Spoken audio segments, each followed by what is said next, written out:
नमस्कार साथियों, आज हम लोग बात करते हैं सेब के बागान में क्रॉच एंगल मैनेजमेंट होता क्या है। नैरो वर्सेस वाइड क्रॉच एंगल सेब में क्या होता है, कौन सा वाइड बेटर होता है या नैरो बेटर होता है, ये क्रॉच एंगल का इफेक्ट पौधे की ग्रोथ पर और उसके उत्पादन पर कैसे पड़ता है, इस सारे विषय पर बात करेंगे। आजकल देखेंगे तो किसान बड़ी व्यावसायिक तौर पर क्रॉस एंगल का मैनेजमेंट करने लगे हैं।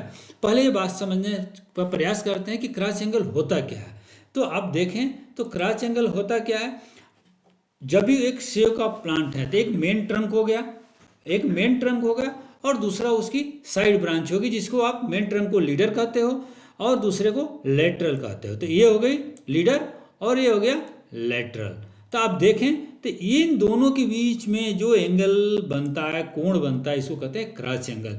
तो सामान्य तौर पर ये जो कोण बनता है इसको डिग्री में, किसी भी कोण को डिग्री में नापते हैं। तो देखेंगे तो इसमें एक जब एंगल ये दोनों के बीच का कोण 35 डिग्री से कम हो तो इसको कहते हैं नैरो क्रॉस एंगल। और ऐसे जब नैरो क्रॉस एंगल बनता है तो सामान्य तौर पर होता क्या है, जो लेटरल है वो अपराइट ग्रोथ करती है, यानी देखेंगे तो जो लीडर के लगभग लगभग पैरेलल ग्रोथ करती है, तो इसको कहते हैं नैरो क्रॉस एंगल।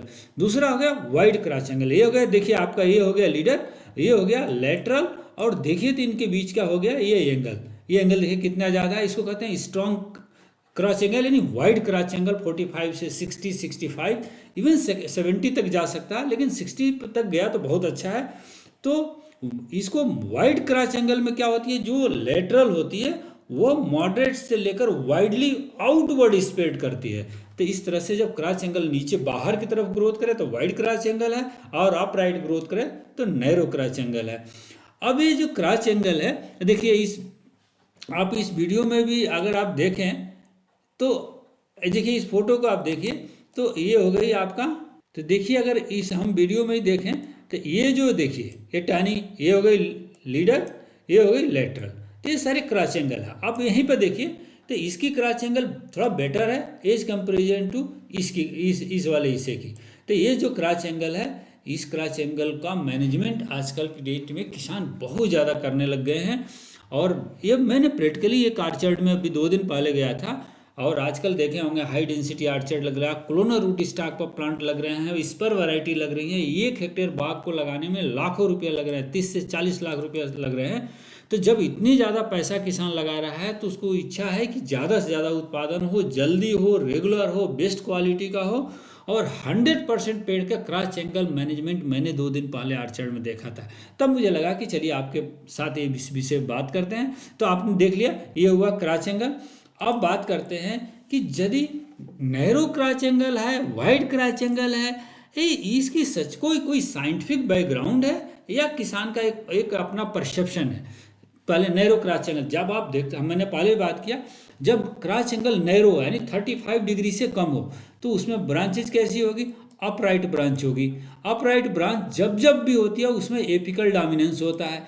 जहाँ भी एपिकल डोमिनेंस होता है उसके शूट टिप पर high level of oxygen hormone का प्रोडक्शन होता है। इंडोल एसिटिक एसिड एक नेचुरल ऑक्सीजन हार्मोन है, इसका प्रोडक्शन या इसका लेवल हाई होता है। जब इसका लेवल हाई होता है तो ये ऑक्सीजन वहाँ से क्या करता है, डाउनवर्ड के मूवमेंट करता है, और जितने लेटरल बर्ड्स हैं उनकी ग्रोथ को सप्रेस कर देता है। साथ ही साथ ये जो फ्लोएम टिश्यू जो एपिकल हिस्से की फूड सप्लाई दे रही है, एपिकल हिस्से को फूड सप्लाई दे रही है, उसकी एक्टिविटी को ये इन्हांस कर देता है। जब उसकी एक्टिविटी को इन्हांस कर देता है तो क्या हो जाता है, फूड की सप्लाई एपिकल हिस्से को और ज़्यादा होने लगती है। जब फूड की सप्लाई एपिकल हिस्से को और ज़्यादा होती है तो उसको सेल डिवीजन और सेल इलांगेशन के लिए ज़्यादा कार्बोहाइड्रेट मिलते हैं, और एपिकल डोमिनेंस की नेचर बढ़ती जाती है, और पौधा क्या करता है, वेजिटेटिव ग्रोथ करता है।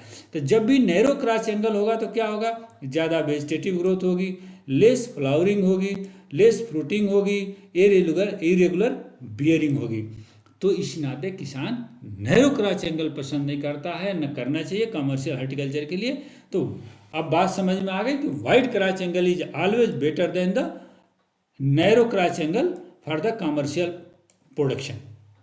अब आती है कि यदि वाइड क्रॉच एंगल अच्छा है तो इसको कैसे, अगर किसान अपने आप तो प्लांट ने वाइड करेगा नहीं, तो किसान कैसे उसे वाइड करता है, क्या है टेक्नोलॉजी, कैसे करें उसको वाइड क्रॉच एंगल नहरों को वाइड क्रॉच करें। तो मैनेज करने की उसके दो तरीके अपनाता है। एक तो होती है रस्सी का यूज करना। अब अभी जो हमने बाग देखा तो उसमें पूरी रस्सी का यूज किया गया था क्रॉच एंगल के मैनेजमेंट में, और उसी बाग का जो है एक पेड़ का हमने देखा। तो देखिए उसकी जितनी फेदर ब्रांच यानी लेटरल्स हैं जितने, उस सारे लेटरल्स पर रस्सी लगा बांध कर और उसके मेन ट्रंक से टाइट से खींचकर बांधा गया, ताकि ये जो लेटरल है वो खिंचाव आ जाए। खिंचाव आ जाए तो जो क्रॉच एंगल है, ये जो आप क्रॉच एंगल देख रहे हो, वो क्रॉच एंगल किस उसकी वाइड हो जाए, ज़्यादा बड़ा हो जाए। और एक चीज़ और देखिएगा, जब जैसे जैसे क्रॉच एंगल बढ़ गया है, वहाँ वहाँ पर क्रॉच एंगल आने बढ़ने के कारण अब देखिए इनमें रिप्रोडक्टिव ग्रोथ दिख रही है, ये स्पर्श फॉर्मेशन दिख रहे हैं। देखिए इसमें स्पर्श फॉर्मेशन, देखिए ये स्पर्श फॉर्मेशन है। इस पर इसी पर सेव के में फ्लावरिंग होती है। जो दूसरा तरीका है क्रॉच एंगल मैनेजमेंट करने का, वो है ब्रांच स्प्रेडर का यूज, यानी लकड़ी का यूज। सिंपली एक लकड़ी का यूज है। देखिए वीडियो में ये हमने उसी एरिया में कहीं और पर एक प्लांट्स में जो है क्रॉच एंगल मैनेज नहीं था, तो मैंने खुद मैनेज करने की कोशिश करी। तो वहाँ पर जो भी हमको लकड़ी मिली उसी के हेल्प से हमने क्रॉच एंगल को मैनेज करने की कोशिश करी। तो देखिए हमने क्या किया, ये जो लेटरल है, इस लेटरल और ये जो लीडर है, इसके बीच में हमने कोई भी एक पतली सी जो लकड़ी उसके बीच में आ सकती है, उसको लगाकर देखिए, ऐसे लगाकर हमने क्रॉच एंगल को चौड़ा कर दी। तो ऐसे अगर आप छोड़े नहीं कि आज लगाकर कल निकालना नहीं है, इसको आप ऐसे छोड़े रखिए, तो आप धीरे धीरे इसका क्रॉच एंगल चौड़ा हो जाएगा। तो इसी तरीके से हमने दूसरे ब्रांच को भी क्रॉच एंगल को मैनेज करने की कोशिश करी। तो इस तरह से क्रॉच एंगल का मैनेजमेंट अगर चौड़ा करना, क्रॉच एंगल को वाइड करना है, तो एक तो यूज है लकड़ी या स्प्रेडर, जिसको ब्रांच स्प्रेडर कहते हैं। दूसरा तरीका है रस्सी का लगाकर। अब देखिए इस दूसरी टहनी में भी हमने जो है, देखिए दूसरी टहनी में इस तरह से हमने दूसरी लकड़ी को फंसाया और इस तरह से इसका क्रॉच एंगल चौड़ा हो जाएगा।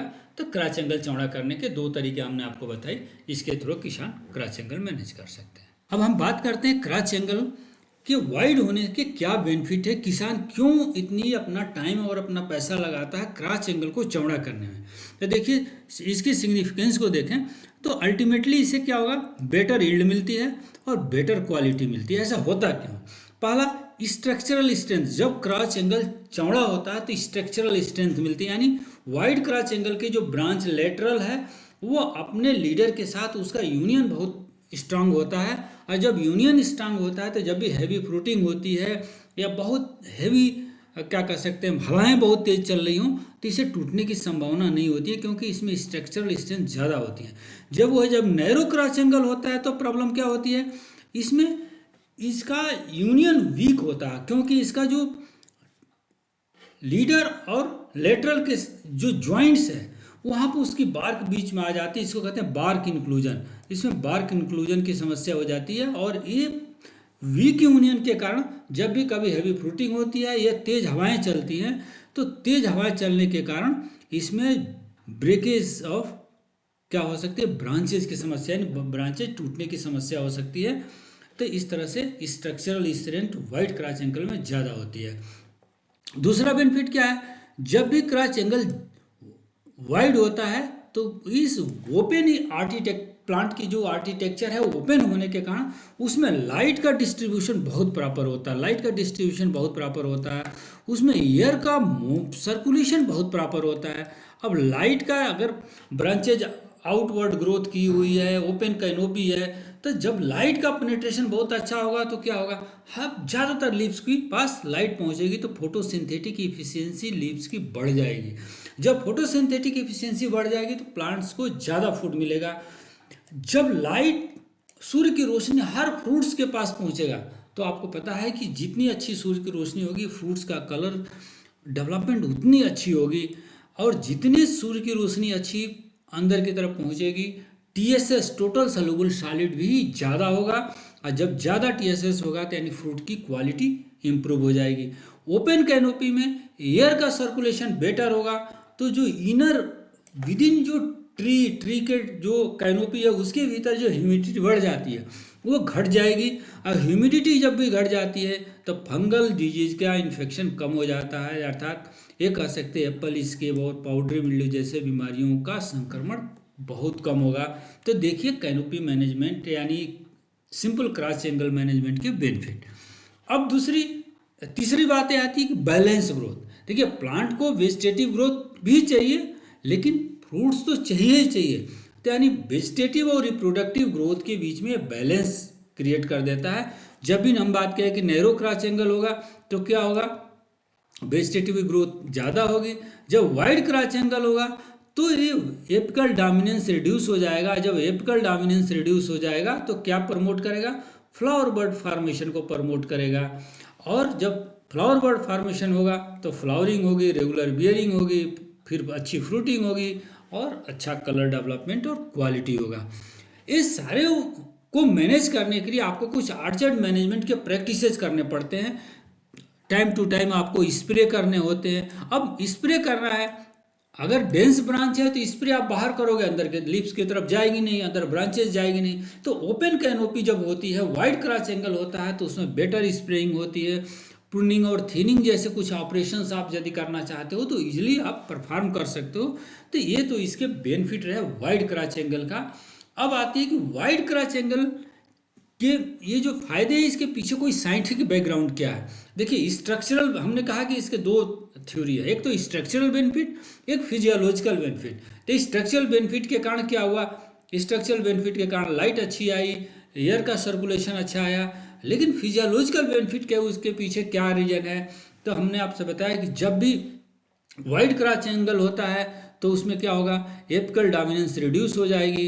एपिकल डोमिनेंस रिड्यूस हो जाएगा तो जो ऑक्सीजन का जो उस पहले ज़्यादा था एपिकल डोमिनेंस हेवी होने पर वो कम हो जाएगा, स्लो डाउन हो जाएगा। साइटोकाइनिन और कार्बोहाइड्रेट यानी कह सकते हैं ना, ऑक्सीजन, साइटोकाइनिन और कार्बोहाइड्रेट का डिस्ट्रीब्यूशन बहुत एक प्रॉपर या यूनिफॉर्म हो जाएगा।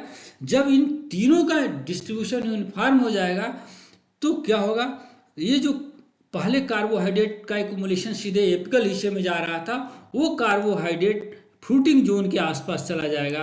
और फ्रूटिंग जोन के आसपास जब जाएगा तो फ्रूटिंग स्पर्श के में फ्लावरिंग होगी तो फ्रूटिंग होगी तो आपको ज़्यादा से ज़्यादा फल मिलेंगे। यानी जब भी वाइड क्रॉस एंगल होता है तो फोटोसिंथेसिस का हमेशा डाइवर्जन किधर की तरफ होता है, रिप्रोडक्टिव आर्गन की तरफ होता है। और जब रिप्रोडक्टिव आर्गन की तरफ होता है तो ज़्यादा फ्लावरिंग होती है, फ्रूटिंग होती है, फ्रूट साइज अच्छे होते हैं, टीएसएस अच्छे होते हैं, यूनिफॉर्म राइपनिंग होती हैं। और अगले फ्रूटिंग सीजन में भी flower bird differentiation next season में भी अच्छी होती है। जब फ्लावर बर्ड डिफ्रेंशिएशन होगी तो यानी नेक्स्ट सीजन में भी अच्छी फ्रूटिंग मिलेगी। तो ये हुई क्रॉस एंगल मैनेजमेंट के बेनिफिट और क्रॉस एंगल मैनेजमेंट। मुझे आशा है कि क्रॉस एंगल को लेकर आपके हर पहलू हर बिंदु को आपको स्पष्ट हो गया होगा। पसंद आए तो लाइक करो, सब्सक्राइब करो।